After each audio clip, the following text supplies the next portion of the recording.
Hey, welcome back to my YouTube channel, and thank you so much to all of the new subscribers. It's so heartwarming and makes me so happy that you're here. Thank you for your support and for your kind words.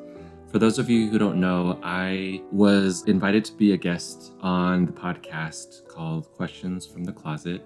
It's a podcast led by two gay members of the church, and in our episode, we talked about how can I deal with loneliness. And for those of you who haven't seen the episode, I really encourage you to check it out. I'll attach a link to that video in the description below. My favorite thought from that episode is the idea that the ultimate antidote to loneliness is feeling like you're seen by God. And so whether that's receiving an answer to your prayer or receiving promptings or personal revelation while you're at church or when you're praying or at the temple or in the mountains and, on a hike, whatever it is, when you kind of recognize the tender mercies from God, you'll know that those are personalized blessings for you, and those are so meaningful and are the ultimate sign that you're not alone, but that God is with you. So that's just kind of some thoughts from that. Please check it out if you haven't. I also wanted to give a quick update. I got a puppy 2 weeks ago. His name is Appa. And he's the cutest, most fluffy, and sweetest little puppy, but he was too much for me to handle. So we rehomed him a week after I got him, and he's in a much better place now with his new family. He has a big brother, and even though I've always wanted a dog, and I've always wanted a dog named Appa and a Samoyed, that it was good for me to know that that wasn't quite gonna work for me, and that's okay. In this video, I wanted to give a real quick synopsis of one of my favorite books, and the book is called The Velvet Rage. The Velvet Rage is written by a counseling psychologist whose name is Alan Downs, and he himself is a gay man and has written this book that kind of unpackages the experience of being gay in a straight world. And the reason why I wanted to share this is because The Velvet Rage has had a very big impact on my life, because it helped me understand and kind of navigate the different needs and experiences and the trauma really of being gay, and also the reasons for why, in a lot of ways, I am a kind of wounded person. I know a lot of the audience isn't a gay man, but I think this book has importance to a lot of people, because even if you're not a gay man, I think the 3 phases that are outlined in this book are relatable and are applicable to a lot of things, especially if you're in or a part of an institution like a church or a religion or a school or whatever it is. I think there can be these 3 phases, and hopefully by understanding these 3 phases, you'll be able to understand your needs or the needs of the people in your life that you're trying to support. So basically, Alan Downs breaks down the experience of being gay into 3 phases.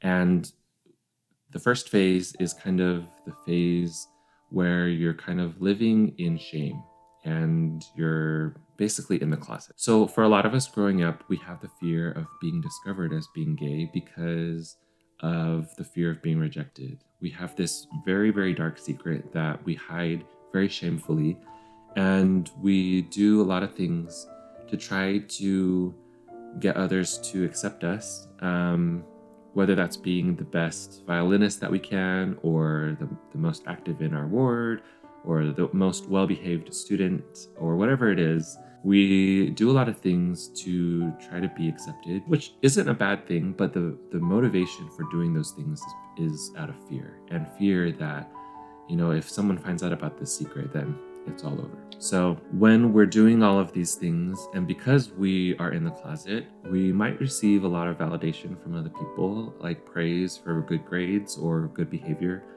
But that praise and validation doesn't mean a lot because we're not authentic. It's not authentic validation. So an example to illustrate this is if I cheat on a test and get, praise from my teacher and my parents, I might like that for a very small moment, but deep down I know that I didn't really earn that good test score. And so that praise doesn't mean a lot and it doesn't last. So phase 1 is kind of marked by living in shame and doing things out of this fear of being rejected. A lot of us decide that that's not where we want to live because we don't like having to live in shame. And so we might enter phase 2, which is when we decide to come out.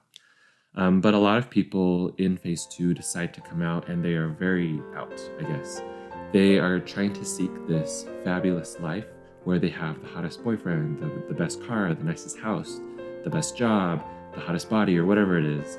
And we do so because of the motivation to receive validation from other people. For once in our life, we're finally receiving validation from other people, and it's being received by the authentic us. And so it's very new and it's awesome. It's something we've been deprived of for a lot of times, many of our years. And it's awesome to be receiving it finally, authentically. But the problem with phase 2 is that our primary motivation is to receive that validation, which is not sustainable. Because the moment any of those things change and we stop getting that validation, then we tank really hard. We go through a lot of different struggles, and oftentimes this type of lifestyle of chasing validation leads to very dangerous and risky behavior. And it's all because we're really starved and we're deprived of receiving this validation. So for a lot of people, they decide that that's so exhausting, they might decide to go back to phase 1 because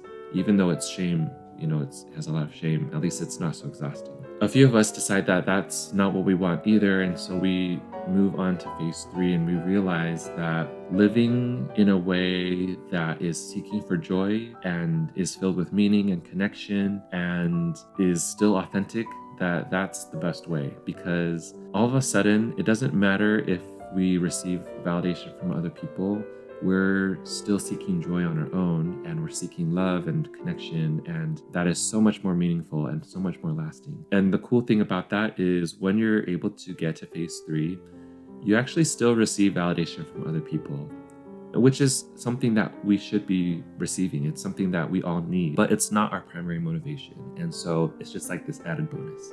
So basically those are the 3 phases, and the goal is to get to phase 3 or beyond, where we're living in a way that is motivated by pursuing joy and love, and we're meeting and connection. And by doing so, our lives are much more happy. For any of you who are gay men, please check out this book. If you're interested in being an ally or a support to a friend who is in the LGBTQ community, this book might help you to understand a lot of the experiences that we go through and a lot of our needs. Thanks so much for watching this video. Thank you so much for your support. It means more than I can say. And to all of you, you are loved and you have so much value and importance in this world, and so great to have you here. So thank you, and I hope you have a lovely day. Bye.